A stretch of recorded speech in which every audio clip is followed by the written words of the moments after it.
So I would like to begin by thanking the conference organizers, Alice Correa and Derek Horton, for including my contribution in the program, and alongside Touchstones curator Sarah Hodgkinson for organizing this fantastic event.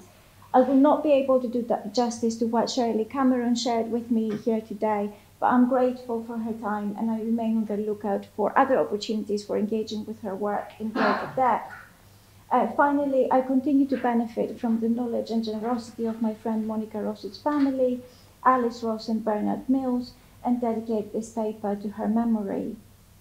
Rather than a close reading of Triple Transformations, a residency, exhibition, and series of performances by Sister Seven, which I originally intended to offer, I want to suggest different contexts as a way of testing and teasing out the intersectional achievement and potential of this project, whose aim, according to the catalogue, was to foster an audience for performance and social art practices outside of London and beyond arts major institutions. And that's something that has come up time and again today. What Sigmund Freud had to say about monuments is sort of wrong and undeniably revealing, much like the rest of his work.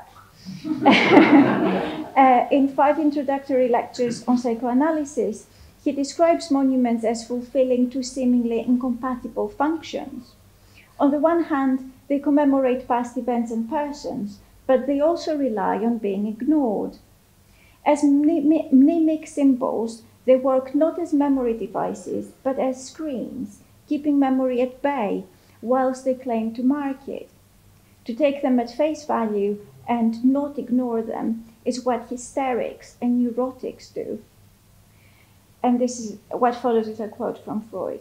What should we think of a Londoner who paused today in deep melancholy before the memorial of Queen Eleanor's funeral, instead of going about his business in the hurry that modern working conditions demand, or instead of feeling joy over the youthful queen of his own heart?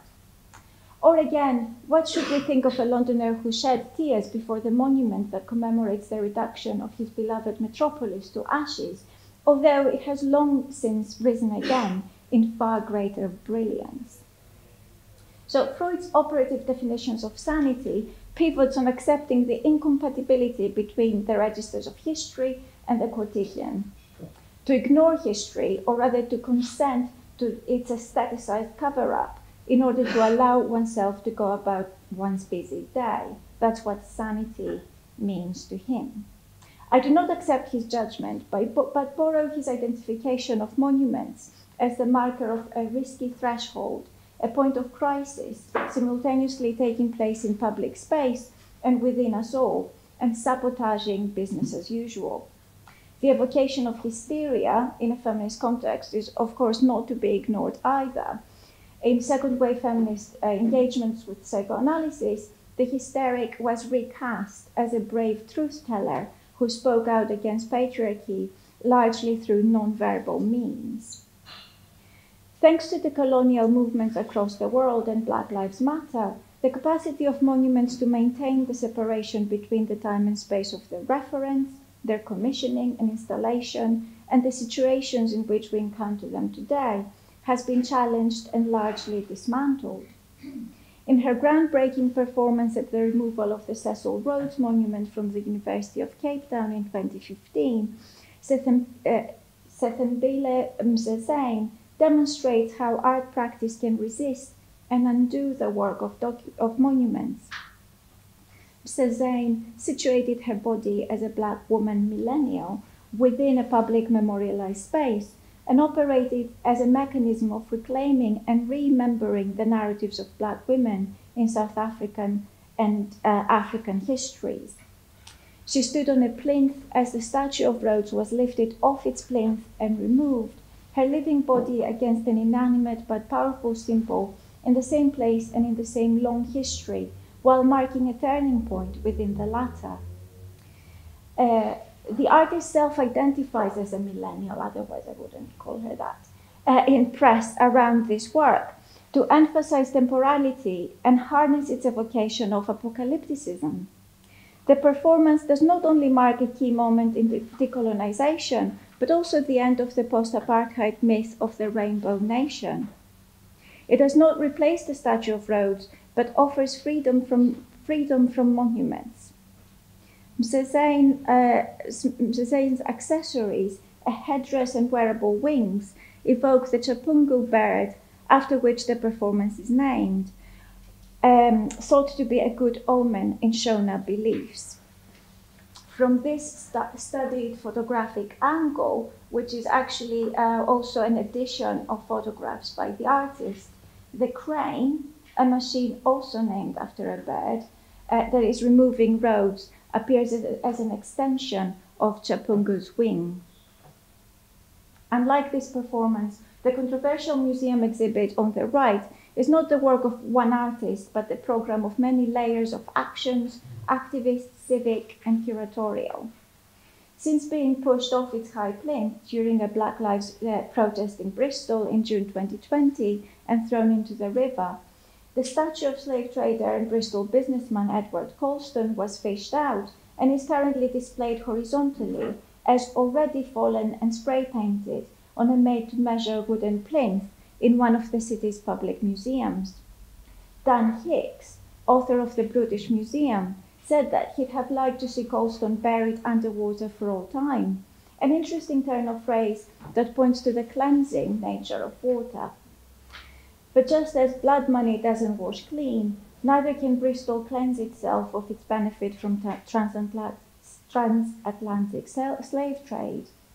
In the words of Bristol University student Kane Teo Lewin Turner, there's blood on the bricks. In the same year as Triple Transformations, Keith Piper produced a slide tape installation that focuses on London rather than Bristol or Rochdale. The same title was used for a landmark exhibition curated by Brian Biggs that was mentioned this morning across the English port cities of Liverpool, Bristol, and Hull, each with strong historical connections to the Atlantic slave trade.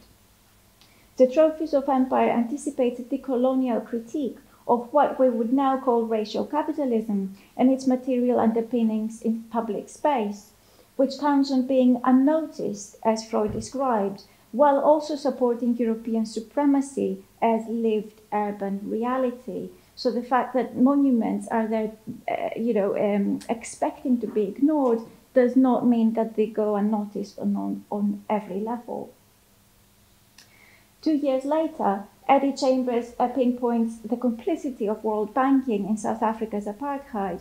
And although this is probably the most explicit condemnation of a certain bank, the name and logo of that bank travel across British visual activism and art as shorthand of the most violent edge of racial capitalism. Unlike Edward Colston and Cecil Rhodes, John Bright, a Quaker, Rochdale mill owner and Liberal MP for Durham, Manchester and Birmingham at different times, did not make his money from slavery, and in fact vocally opposed it and campaigned against England's potential involvement on the side of the South in the US Civil War. At the same time, he did nothing to end child labour in Lancashire mills, arguing that many families relied on it for their survival.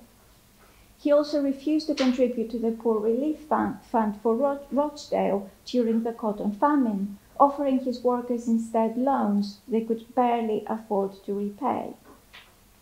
Triple Transformations, through which the three artists set out to explore their social heritage as working-class women from Leeds, London, and Rochdale. Monica Ross was from Rochdale, asked a series of questions about capitalism, deindustrialization, the gendering of industry and labor, including, is there such a thing as an innocent industrialist benefactor, and can capital ever be clean?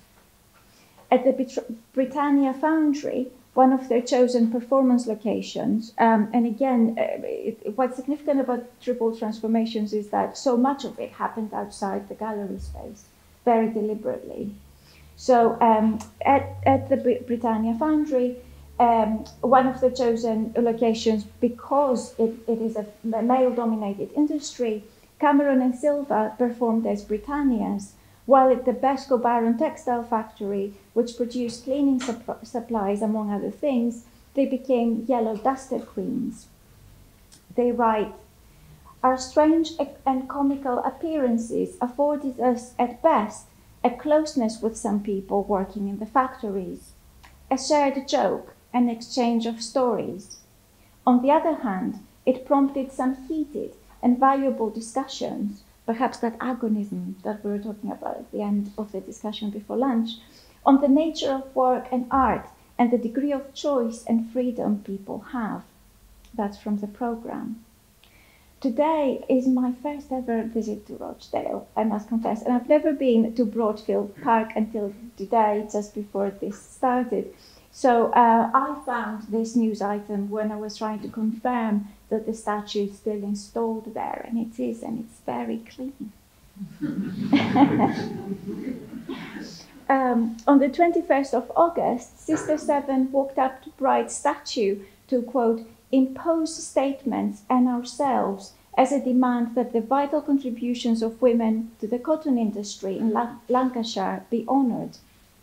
Against the statue's densely inscribed plinth, with Bride's achievements and quotes from his famed speeches in Parliament, they plastered signs with the slogans, "Our work, his glory, his profit, her labour, and her poverty, his reward," as well as quotations about the Northern English and global working classes.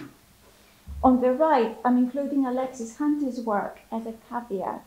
Without feminism, Marxism does not solve all labour inequalities either. While not quite demanding that Bride must fall, Ross, Cameron and Silva performatively intervened in the material inscription of patriarchal industrial capitalism in a public square to challenge the appearance of public consensus from a class feminist perspective. This is a quote from a very famous book by G.D.H. Cole and Raymond Postgate from 1938, a foundational compilation called Common People, or British Common People, or something like that, or Common People in Britain in its American edition, a social history of work and labour movements in Britain.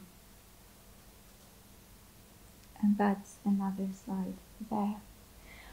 But I'm going to just wrap this up.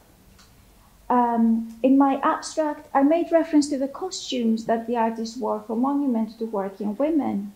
Ambiguously dressed in overalls and pinnies, the artist's makeshift uniform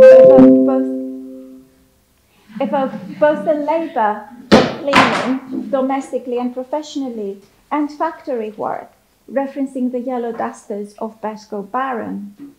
I interpreted that as a refusal to untangle industrial production from social reproduction, a tempting proposition, though it could also be what they had to hand or what women workers actually wore at work. So that's something that I need to do further work on. I do not know enough about it, but the headscarf rang a bell, and sure enough, I found Monica wearing it on many more occasions, and here she is again wearing it nearly a decade later. Like a pacifist, anti-militarist Rosie de Riveta, she wore such headscarves as code for work, including notably the labour of art as social, and in her case, feminist socialist practice. Thank you.